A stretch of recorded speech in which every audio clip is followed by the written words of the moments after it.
Olá, está no ar mais um Trajetórias e no programa de hoje nós vamos conhecer um pouco mais sobre a história do Grupamento de Operações Especiais da Polícia Civil do Rio Grande do Sul. O GOI foi o primeiro grupo tático do Brasil e um dos primeiros do mundo apto à realização de atividades de polícia não convencionais. Criado em 22 de maio de 1967 pelo então superintendente dos serviços policiais, Tenente-Coronel Pedro Américo Leal, o Grupamento de Operações Especiais é considerado uma equipe multitarefa que atua com vários segmentos. Neste ano, recebeu do Legislativo o troféu Câmara Municipal de Porto Alegre. E para falarmos um pouco sobre a história do GOI, eu recebo aqui hoje no Trajetórias o diretor da Coordenadoria de Recursos Especiais, o delegado Bolívar Liantada. Delegado, muito obrigado pela presença aqui na TV Câmara, voltando ao Parlamento depois desse troféu recebido pelo GOI. O que significou para a caminhada aí do grupamento essa homenagem da Câmara? Em primeiro lugar, eu fico muito honrado, muito feliz, de estar presente aqui com vocês. O município sempre foi um grande parceiro, em que pese sejamos uma instituição estatal do estado do Rio Grande do Sul. O município tem essa força, esse poder, de nos ajudar e muito, até porque a segurança pública, ela tem um cordão umbilical que começa no município, passa pelo estado e chega na União. Esse troféu, ele representa muito para nós, Felipe, porque primeiro, a vereadora Mônica Leal, que sempre faz uma das proposições, e também o vereador Rafão Oliveira, que sempre também está pensando no grupamento, mas especialmente a vereadora Mônica Leal, ela é filha, nada mais, nada menos do que o fundador do GOI, que é o Pedro Américo Leal, falecido coronel Pedro Américo Leal, que lá dos idos de 1967 teve um grande lampejo, de intelectualidade, enfim, de buscar um padrão de excelência dentro da Polícia Civil. E para isso ele buscou homens preparados, na época não havia mulheres que atuavam na instituição, então ele buscou aquilo que havia de melhor em nível de preparo físico, mental e intelectual na polícia, fundando então o Grupamento de Operações Especiais, datado de 22 de maio de 1967.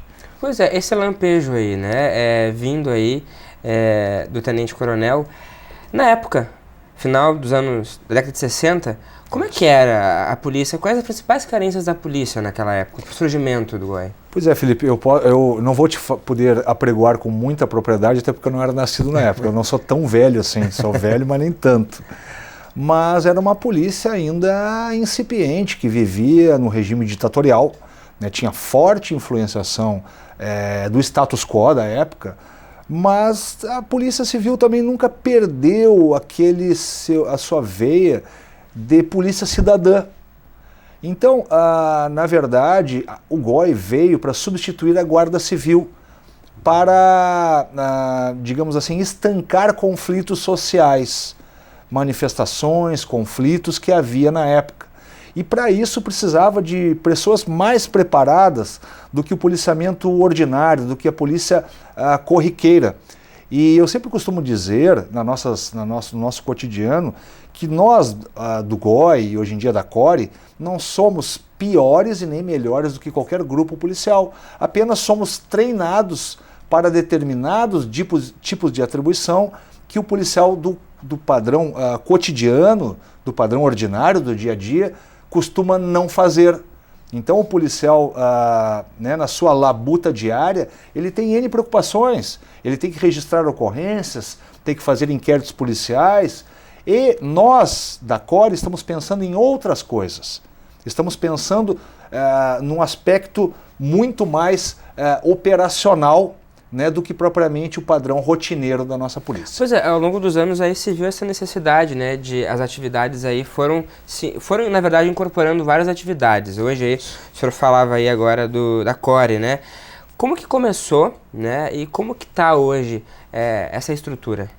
Pois bem, então eu dei uma pequena pincelada, começou com o coronel Pedro Américo Leal, nos idos de 67, para a substituição da Guarda Municipal, da Guarda Civil, melhor dizendo.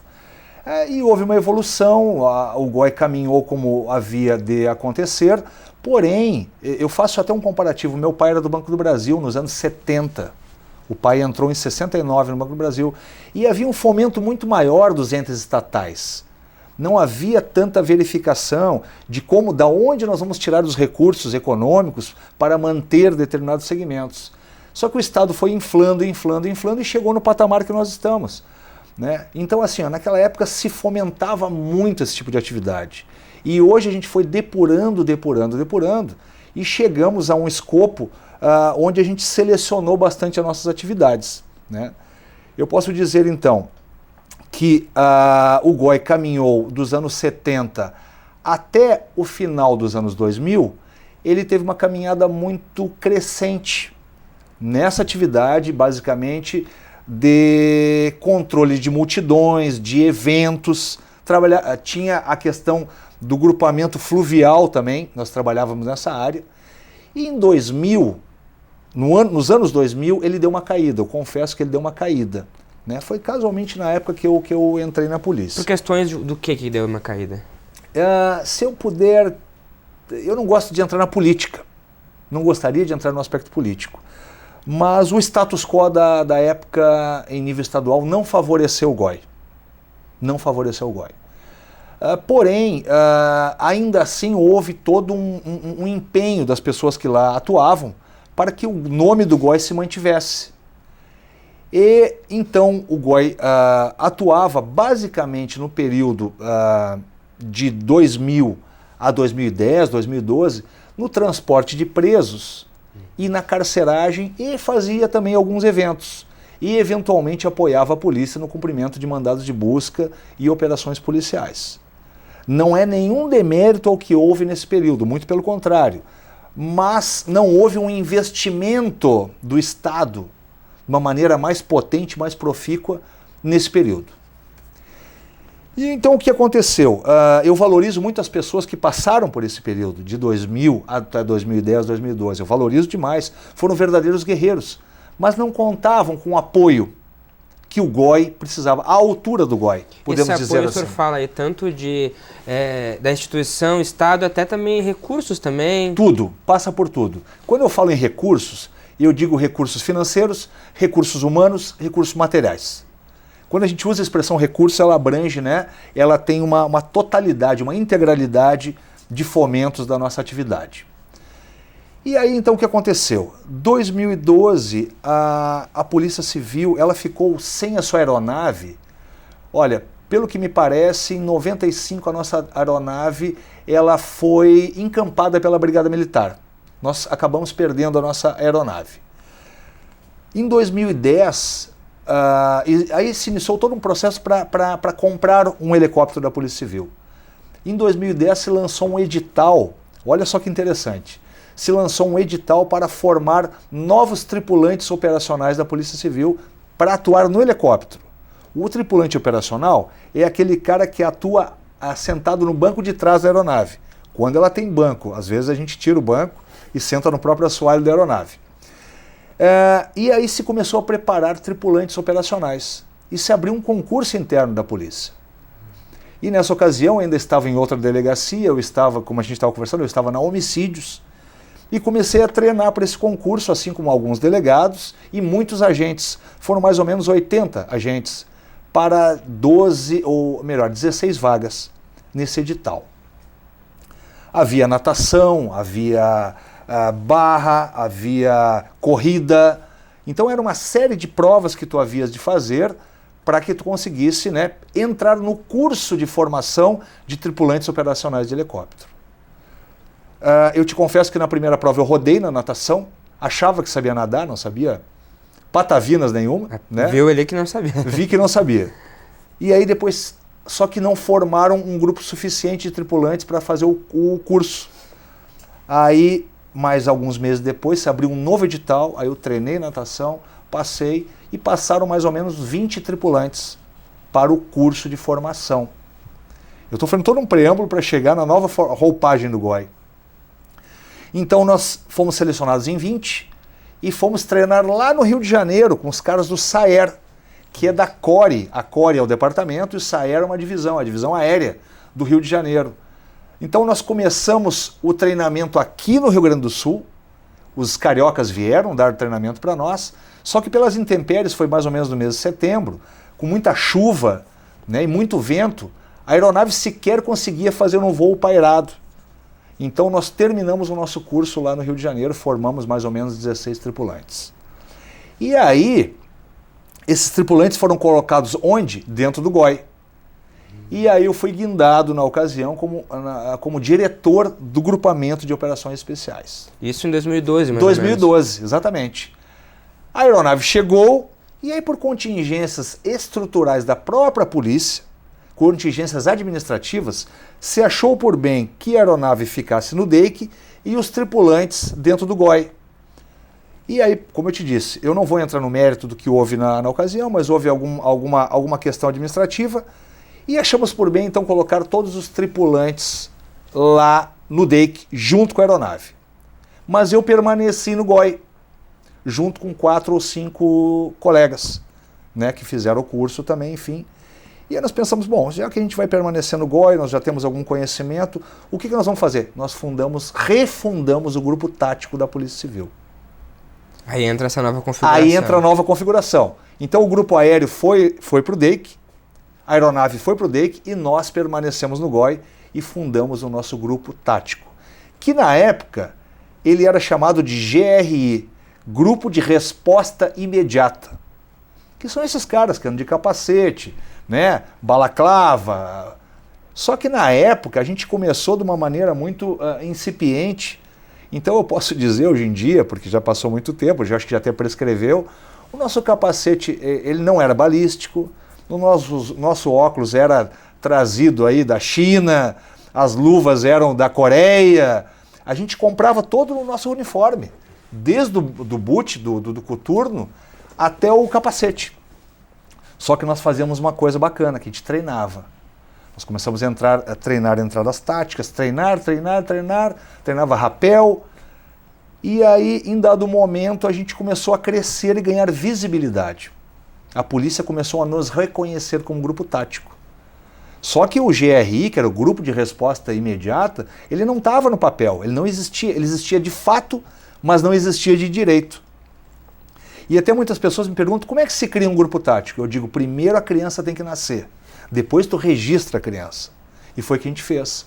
Então nós treinamos bastante exaustão, e aí começaram a aparecer pessoas simpáticas a nós, que começaram a olhar com bons olhos para nós. E agora, por exemplo, no ano de 2017, 2018, pintou o Instituto Floresta, e aí nós ganhamos capacete balístico, nós compramos os nossos sonhados fuzis, T4 da Taurus, que agora foram substituídos por fuzis Armalite, norte-americanos. Hoje nós temos uniforme comprado também pelo Instituto Floresta, ou seja, hoje nós podemos dizer que somos um grupo tático de respeito, de respeitabilidade. Não que nós não tivéssemos a respeitabilidade na época, mas nós não tínhamos o apoio material para a formatação dos recursos que nós temos hoje. Essa trajetória que o senhor mencionou aí mostra realmente o desafio de implementar tudo isso aí, frente aos vários desafios aí que a gente percebe que não é só exclusivo de vocês. A segurança pública como um todo tem, né, os agentes de segurança, vários desafios. Na sua caminhada, o senhor é formado em Direito em 94, enfim, passou por vários lugares. Como o senhor percebeu que a sua experiência na segurança pôde lhe dar um embasamento para conseguir essas conquistas mesmo e chegar nesse grupo tático aí? Felipe, é muito inteligente a tua pergunta. Eu vou te falar o seguinte, eu sou espiritualista, acredito em Deus, mas vou fazer uma brincadeira. O diabo não é tão esperto por ser diabo, mas por ser velho. Então a gente vai ganhando experiência, a vida vai te ensinando, a vida vai te calejando. Eu posso falar um pouquinho, com toda a modéstia da nossa trajetória. Eu comecei, e eu acho que eu fiz uma espiral que todo policial deveria fazer. Eu comecei lá no interior, eu comecei em Canguçu nos anos de 99, e vim numa espiral, passei por Arroio do Sal, Capão da Canoa, e fomos, né, modestamente falando, crescendo na polícia, ganhando experiência.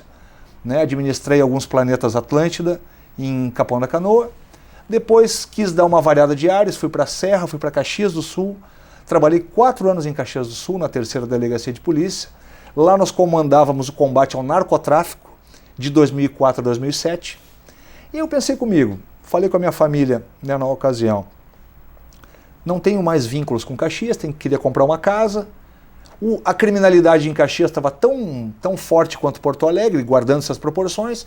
Eu disse, vou para Porto Alegre. E viria trabalhar no DENARC, mas por questões administrativas também acabei caindo na Delegacia de Homicídios. Aí trabalhei por 4 anos na Delegacia de Homicídios e Desaparecidos, de 2007 a 2010. 2007 eu fui adjunto do delegado Juliano Ferreira. 2008 eu assumi a titularidade, trouxe para trabalhar comigo o delegado Rodrigo Bozeto, que foi meu adjunto. Depois veio o delegado Marco Antônio Duarte de Souza, que hoje é o diretor do GOI. Hoje ele é o diretor da divisão do grupamento. E trabalhei com o delegado Raud, trabalhei com vários outros delegados também, como meus adjuntos na época. Hoje em dia, para teres uma base, há homicídios que eram um delegado, às vezes 2, e uma delegacia só, hoje em dia são 10 delegados e 6 delegacias de polícia. Mas de 2007 a 2010, era um delegado, às vezes 2, e uma delegacia de polícia. Eu te cito um exemplo. Na época da morte do Marco Antônio Becker, do vice-presidente do CREMERS, eu fiquei tocando a delegacia e o delegado Bozeto ficou só nesse caso. Ou seja, foi um caso de grande repercussão. E o chefe do DEIC na época, que era o delegado Ranolfo Vieira Júnior, que hoje é vice-governador do estado, o Ranolfo determinou, chefe Ranolfo, Bozeto, é um caso de repercussão, tu vais ficar na bronca do Marco Antônio Becker e o delegado Bolívar vai tocar a homicídios. E nós tocamos por 1 ano a homicídios e o Bozeto, com brilhantismo, conseguiu desvendar o caso, a bronca do Marco Antônio Becker. Depois nós tivemos uma outra bronca, entre aspas, de tamanha repercussão, que foi a morte do Eliseu Santos, que foi um caso de extrema repercussão, onde houve um divisor de águas entre Ministério Público e Polícia Civil. Então, naquela época, a Polícia Civil enveredou para o lado do latrocínio e o Ministério Público enveredou para o lado do homicídio. Né? Então são casos, são histórias muito interessantes que aconteceram. Isso aí tudo nos calejou, nos forjou, né? A gente costuma dizer que a gente é forjado que nem a espada. A espada é forjada na porrada, com ferro, com fogo e com água. Então a gente foi forjado mais ou menos nessa mesma matiz aí. Depois eu trabalhei, fui para o Vale dos Sinos, fui regional do Vale dos Sinos 1 ano, e depois, em 2012, voltei para o GOI, assumindo então o grupamento. E hoje, se tu quiser, a gente pode falar um pouquinho sobre a CORE e sobre a nova estruturação. Antes da gente chegar nessa não questão... quero pautar a entrevista, quem tá conduzindo é tu. É que agora, com a sua fala aí, com o seu retrospecto todo, eu pensei assim, da questão da valorização do delegado ao longo desse tempo todo. Eu queria que o senhor destacasse isso. Como o senhor tem visto a valorização do delegado como profissão e esse trabalho integrado aí com as outras polícias aqui? Felipe, eu acho que o delegado ele é valorizado.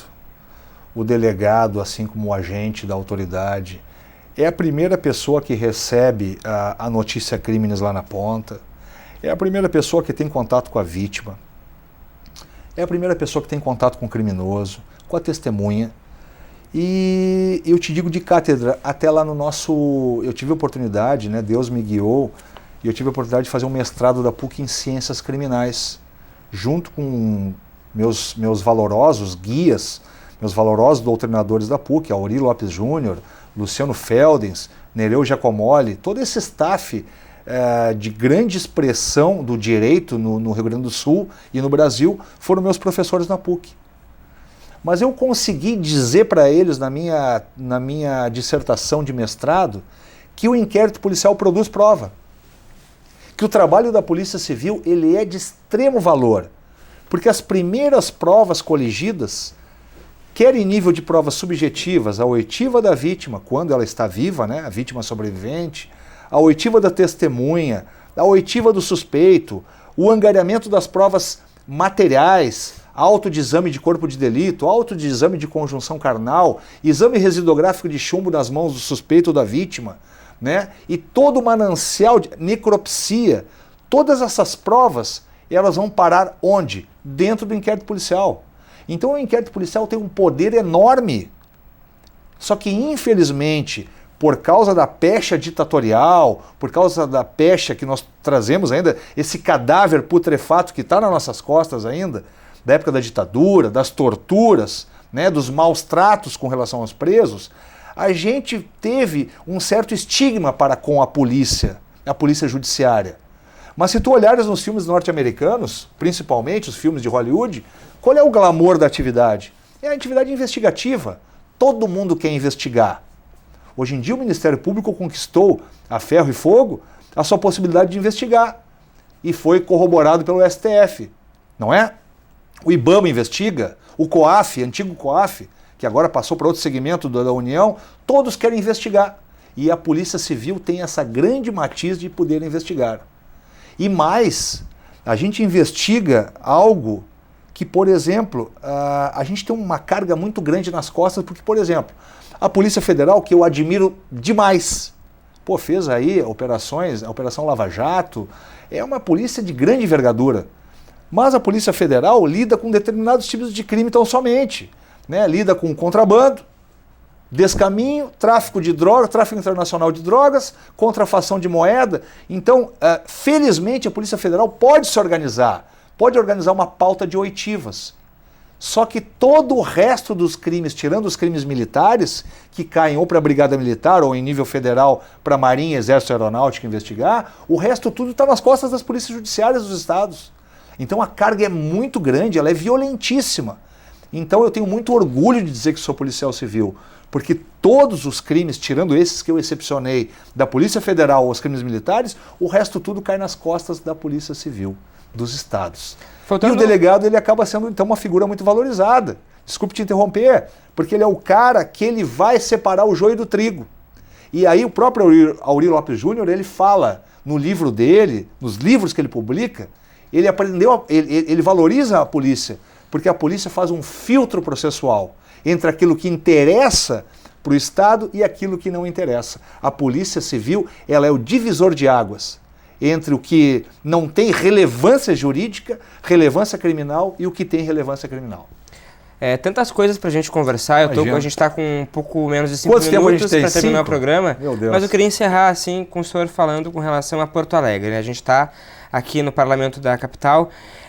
Como que está a segurança agora em Porto Alegre? O que é mais urgente combater aqui na capital? Felipe, meu amigo, eu vou te dizer o seguinte, eu sou um entusiasta. Tu pode ver pela minha fala, pelo meu ânimo. Estou com 20 anos de polícia, vou fazer 48 de idade, mas me sinto, felizmente, ainda um garoto entrando ontem na polícia. Esse sonho, essa chama, ninguém conseguiu apagar e não vão conseguir. Mas o que acontece? Hoje em dia, como eu te falei, citei o paralelo que havia do meu pai no Banco do Brasil nos anos 70, eu me criei dentro das ABBs, havia festa de Natal, de Ano Novo, era uma família. O Banco do Brasil era uma família, e hoje em dia, né, entrou o Collor, foi desestruturando, hoje em dia o Banco do Brasil, por exemplo, virou um banco estritamente comercial. O Banrisul virou um banco comercial, se perdeu o caráter emotivo, emocional, afetivo. Eu cuido muito para que isso não aconteça na Polícia Civil, para que a gente não perca a ternura, para que a gente não perca esta amizade que existe entre delegados, agentes, enfim. Mas, infelizmente, nós estamos vivendo num momento de desmonte estatal. É uma vertente, é uma corrente que ela não é só no Brasil, mas é no mundo todo, né? O Estado se tornou muito inflado, então qual é a primeira cabeça que eles cortam? A do funcionário público. Qual é o primeiro culpado que os governos elegem? O funcionário público. Como se a gente fosse responsável por todas as mazelas, quando na verdade o funcionário público, quer aqui, quer na Emater, quer na saúde, quer na educação, nós somos os primeiros a dar a cara a tapa. Nós somos os sustentáculos do Estado, os pilares do Estado. Mas isso certos governos não enxergam. Então hoje nós estamos aí na iminência até, né, existe um pacote governamental de medidas, né, que a gente espera não ser defenestrado pela Assembleia Legislativa. A gente espera ser valorizado pela Assembleia Legislativa. Né? Estamos lutando hoje em dia por uma coisa basilar, que é paridade e integralidade. A gente quer ter a paridade, ou seja, os mesmos reajustes salariais que haja do pessoal da ativa que se estenda também para os aposentados. E integralidade, ou seja, se aposentar com proventos integrais. Aquilo que os caras descontam para mim de previdência, eu tenho que ter o direito depois lá na minha velhice de fruir desses benefícios, né? Eu sempre costumo dizer, se me permite, rapidamente, eu não tenho conhecimento atuarial nenhum, mas se não mexessem, por exemplo, não botasse a mão no IP, ou se em nível federal o governo não metesse a mão lá no INSS e tirasse dinheiro lá de dentro para outras rubricas, ou aqui se não pegasse dinheiro do EP e colocasse em outras rubricas, haveria dinheiro para pagar os aposentados. E quando eu digo meter a mão é no sentido benéfico, não é no sentido negativo, né? Mas é que muitas vezes tu tem um bolo que é o IP e aí o governo vai lá e tira para outras coisas. É claro que não vai sobrar dinheiro para os aposentados. Então se tu fizesse uma gestão específica para isso, o funcionário público teria mais tranquilidade, mais garantia para a sua velhice, para a sua aposentadoria. Nesse sentido, eu faço as minhas palavras que o senhor disse, né? Durante o discurso, quando o senhor recebeu aqui, o GOI recebeu o troféu. O GOI trabalha diariamente para se manter nos padrões de excelência. E nesses padrões de excelência, eu queria que o senhor encerrasse, né? Destacando quais as atividades aí que estão pela frente aí. Perfeito, Felipe. Olha, passou voando nos nossos 25 minutos aí. Muito bem conduzida a entrevista da tua parte. Eu te digo que hoje em dia nós temos então a carceragem, os maus policiais, os policiais que se desviam estão com a gente lá, a gente toma conta deles, né? É uma cadeia como qualquer outra, mas que é uma cadeia civilizada, que existe urbanidade, existe respeito, mas é uma penitenciária. Nós fazemos o transporte de presos de Porto Alegre metropolitana para os presídios, nós fazemos também em nível de atividade tática, gerenciamento de crise, quando ocorre até tomadas de reféns que começam pela Polícia Civil. Nós cumprimos muitos mandados de busca através do grupo tático, nós executamos inúmeras prisões que são demandadas a nós. Enfim, este é o cotidiano do GOI, né? Hoje em dia da CORE, que abraça o GOI e também o grupamento aéreo, né? O helicóptero, felizmente, com os tripulantes hoje em dia estão conosco. Então nós temos o braço do grupamento aéreo, o braço do GOI, gerido pelo delegado Marco Antônio Duarte de Souza, o grupo aéreo gerido pelo delegado Iglesias, e temos uma divisão de inteligência também dentro da CORE. Basicamente são essas nossas atribuições. Delegado Bolívar, muito obrigado pela entrevista, parabéns pelo trabalho à frente aí do GOI e muitos anos pela frente. Obrigado, sucesso para o teu programa, parabéns pela entrevista. Até a próxima. Obrigado. E o Trajetórias de hoje fica por aqui. Não esqueça que este e outros programas da TV Câmara você pode acompanhar pelo site da Câmara Municipal de Vereadores ou também por meio das nossas redes sociais. Até a próxima semana.